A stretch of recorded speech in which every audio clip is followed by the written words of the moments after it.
दोस्तों, क्या ऐसा पॉसिबल है कि आप बहुत महंगे कपड़े पहन रहे हो, एक महंगे घर में रह रहे हो और महंगी चीजों पर बहुत खर्चा कर रहे हो, पर फिर भी आपकी वेल्थ कम नहीं हो रही है, उल्टा आपकी वेल्थ और बढ़ती जा रही है? दोस्तों, ऐसा बिल्कुल पॉसिबल है।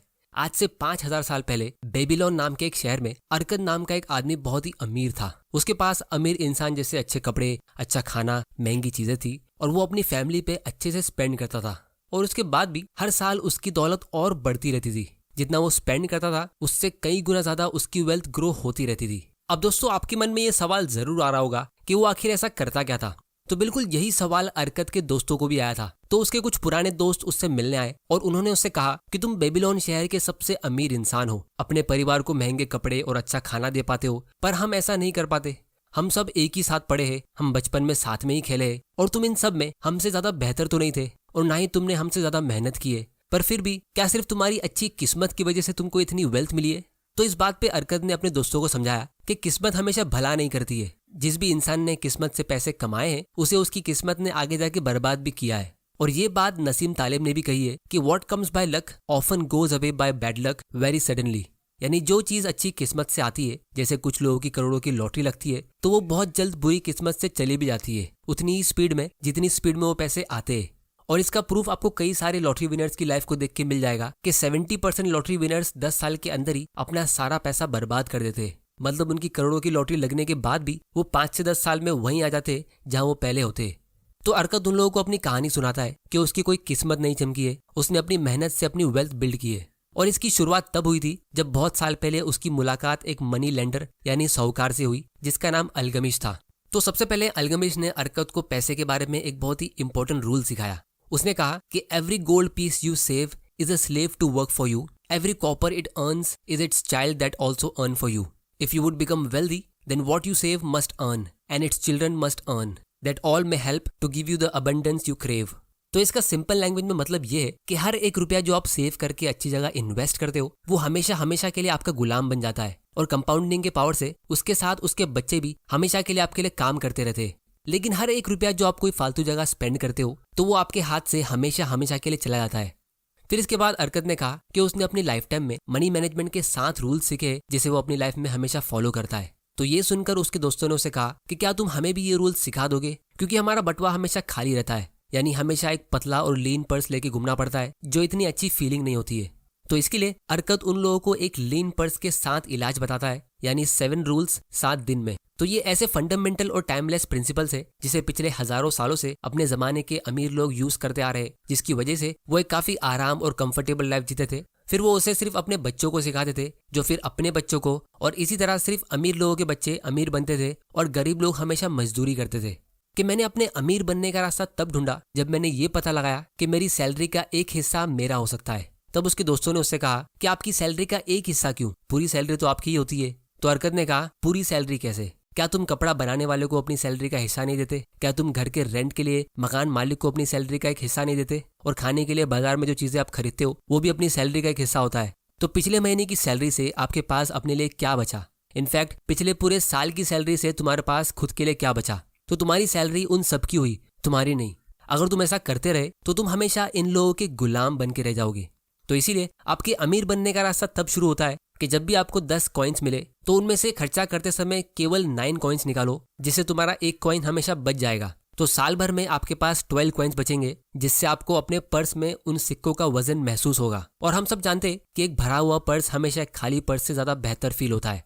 फिर उस दिन वो सब वहां से चले गए, लेकिन जब अगले दिन वो लोग अरकद से मिले तो वो सब कहने लगे कि उनकी इनकम उनके नेसेसरी खर्चों के लिए काफी नहीं होती है, तो उस इनकम में सेविंग्स करना तो बहुत दूर की बात है। तो दूसरे दिन अरकद ने उन लोगों से एक सिंपल सवाल पूछा जिससे वो सब लोग काफी सोच में पड़ गए। वो सवाल ये था कि तुम लोगों में से किसका किसका पर्स खाली रहता है, यानी मंथ एंड में बैंक बैलेंस किसका 0 होता है। तो उन सब लोगों ने अपना हाथ ऊपर किया। लेकिन फिर अरकद ने उन लोगों से कहा, लेकिन तुम लोगों की सैलरी तो अलग अलग होती है, किसकी बहुत ज्यादा है तो किसी की बहुत कम। तो ऐसा कैसे हो सकता है कि तुम सबकी इनकम हर महीने खत्म हो जाती है? तो ये बात सुन के वो सभी लोग काफी गहरी सोच में पड़ गए, जिससे उनको एक चीज खुद ही समझ आ गई कि जैसे ही लोगों की सैलरी बढ़ती है तो लोगों के खर्चे ऑटोमेटिकली बढ़ते हैं। तो उसके बाद अरकद ने कहा कि अक्सर लोग जैसे नेसेसरी यानी जरूरी चीजें मानते वो उनकी ख्वाहिशें होती है और लोग इन दोनों का फर्क नहीं समझ पाते। तो अगर आप ये मान लो कि आपकी सैलरी अब 10 गोल्ड कॉइन के बदले 9 गोल्ड कॉइन की हो गई है और एक गोल्ड कॉइन आप कोई अच्छी जगह छुपा लो, तो भी तुम्हारा पर्स महीने के एंड में खाली हो जाएगा, जो हमेशा होता आ रहा है। लेकिन फिर तुम्हारे पास एक सिक्का बच जाएगा, तो वो कॉइन आप सेव करो और फिर आप कोशिश करो कि आप कितना ज्यादा से ज्यादा सेव कर सकते हो। और फिर दूसरे दिन वो सब लोग वहां से चले जाते। फिर तीसरे दिन जब वो लोग मिलते तो अरकत उन लोगों को तीसरा रूल समझाता है, जो होता है मेक दाई गोल्ड मल्टीप्लाई। जिसका मतलब ये है कि जब आपको सेविंग्स की आदत हो जाए और आपके फिजूल खर्चे आपने कंट्रोल कर लिए, तो उसके बाद आपको अपनी सेविंग्स को मल्टीप्लाई करना है। और यहाँ पे मेजोरिटी लोग फेल हो जाते हैं, क्योंकि सेविंग्स आपको गरीबी से बचा सकती है, लेकिन इन्वेस्टिंग से ही आप अमीर बनते हो। जैसे जब अरकत ने पहली बार कुछ सेविंग्स की थी, तो उसने एक ढाल बनाने वाले को पैसे दिए थे और वो ढाल बनाने वाला उसे हर चौथे महीने में उस पैसों के बदले में एक छोटी रकम देता था। और फिर अरकत उस रकम को फिर से कहीं पे इन्वेस्ट करता और फिर उससे जब उसको और पैसा मिलता तो वो उन्हें और इन्वेस्ट करता और फिर जब उस इन्वेस्ट किए हुए पैसों से उसको और इनकम मिलती तो वो उसे भी वापस री इन्वेस्ट करता और ये प्रोसेस इसी तरह चलता रहा। तो जब उसने अपनी फाइनेंशियल फ्रीडम की जर्नी की शुरुआत की थी तो उसे उसकी मंजिल काफी दूर नजर आ रही थी, लेकिन जब उसने उस सफर पे चलना शुरू किया तब उसे रियलाइज हुआ कि ये दूर से दिखने में मुश्किल जरूर लगता है, लेकिन जब आप एक बार अपनी जर्नी शुरू करते हो और जितने टाइम में आप पहुंचने की उम्मीद करते हो, आप उससे काफी ज्यादा जल्दी अपनी मंजिल पे पहुंच जाते हो, क्योंकि कंपाउंडिंग का पावर आपकी मदद करता है। और जब आप अपनी वेल्थ को ग्रो होते हुए देखते हो तो आप उसे भी इंजॉय करते हो। अब दोस्तों, उस जमाने में इन्वेस्टिंग करना काफी ज्यादा मुश्किल होता था, क्योंकि उस टाइम पे बैंक्स, स्टॉक मार्केट या कोई फाइनेंशियल कंपनीज नहीं होती थी। लेकिन आज की तारीख में हमारे लिए इन्वेस्टिंग करना काफी आसान हो गया है और आप घर बैठे बैठे अपने मोबाइल से ही इन्वेस्टिंग कर सकते हो।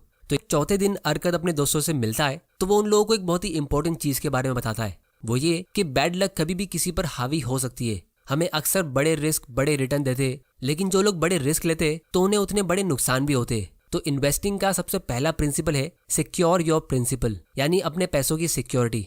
और दुनिया के सबसे अमीर इन्वेस्टर वॉरेन बफे भी यही कहते हैं कि the rule number 1 of investing is don't lose money and the rule number 2 of investing is don't forget rule number 1। क्योंकि एक बार जब आप पैसा लूज करते हो तो आप उसके जरिए फ्यूचर में जितनी भी इनकम कमा सकते थे वो सभी आप लूज कर देते हो।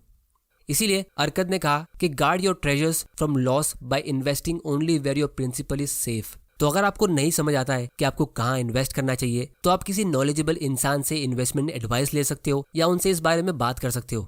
तो ज्यादा रिटर्न्स कमाने के लिए आप जरूर ट्राई कर सकते हो और आपको ट्राई करना भी चाहिए, लेकिन आपका प्राइमरी फोकस लॉस को अवॉइड करने का होना चाहिए, ज्यादा रिटर्न्स कमाने का नहीं। फिर 5वां रूल है make of the dwelling a profitable investment.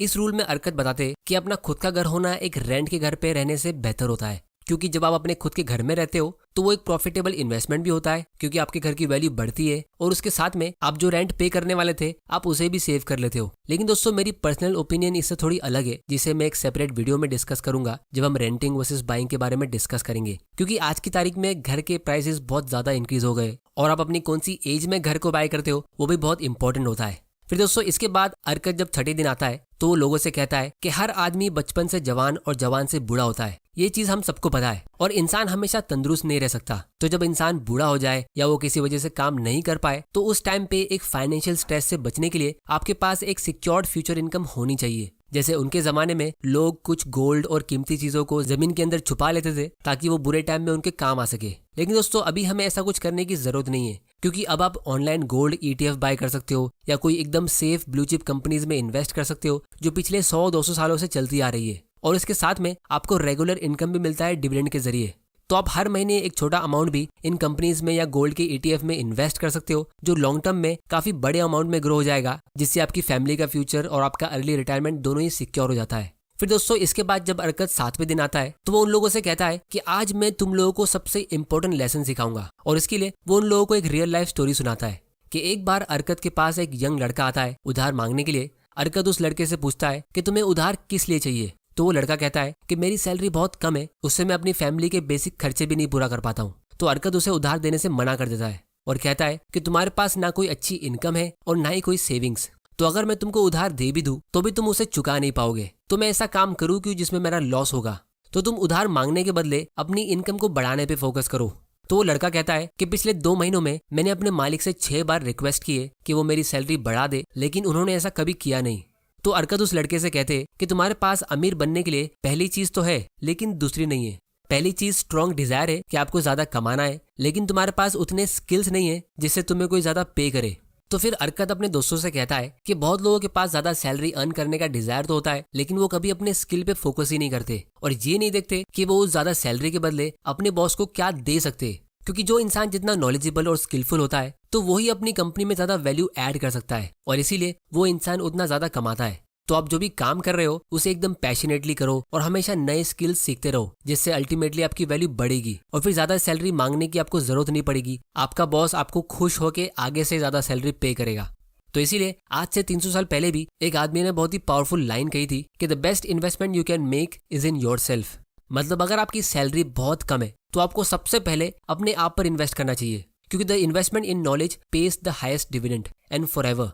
क्योंकि ज्यादा डिमांड करने से पहले आपको इस चीज पे फोकस करना चाहिए कि आप ज्यादा क्या दे सकते हो। क्योंकि दोस्तों आज की तारीख में ऑलमोस्ट 90% अमीर लोग सेल्फ मेड है, जिन्होंने खुद अपनी मेहनत से अपनी लाइफ टाइम में ही अपनी वेल्थ बिल्ड की है। और ये सभी लोग ज्यादा वैल्यू देकर ही अमीर बने, ये सिर्फ डिमांड करके अमीर नहीं बने। तो आप भी एक इन्वेस्ट माइंडसेट रखिए और पहले अपनी नॉलेज को बढ़ाइए, ना कि एक डिमांड माइंडसेट या विक्टिम माइंडसेट या कोई पुअर माइंडसेट। तो दोस्तों आज की वीडियो में इतना ही। उम्मीद करता हूँ कि आपको इससे कुछ ना कुछ सीखने जरूर मिला होगा। तो इस चैनल को सब्सक्राइब जरूर कर लेना, क्योंकि मैं आपके लिए ऐसे वैल्यूबल वीडियोस लाता रहूंगा, और बेल आइकन को प्रेस कर देना ताकि आपसे कोई ऐसे वैल्यूबल वीडियोस मिस ना हो जाए। इसके पार्ट 2 में हम इन्वेस्टमेंट के 5 गोल्डन रूल सीखेंगे, जिसे अरकत अपने फ्रेंड्स के साथ शेयर करता है, जो काफी इंटरेस्टिंग और मेरे फेवरेट है। और दोस्तों आप लोग मुझे नीचे कमेंट करके बताओ कि मैं कौन सी टॉपिक पे अपना अगला वीडियो बनाऊं। वीडियो पसंद आया तो इसे लाइक करो, नहीं पसंद आया तो डिसलाइक करो। आपका वैल्यूबल टाइम देने के लिए thank you and good bye.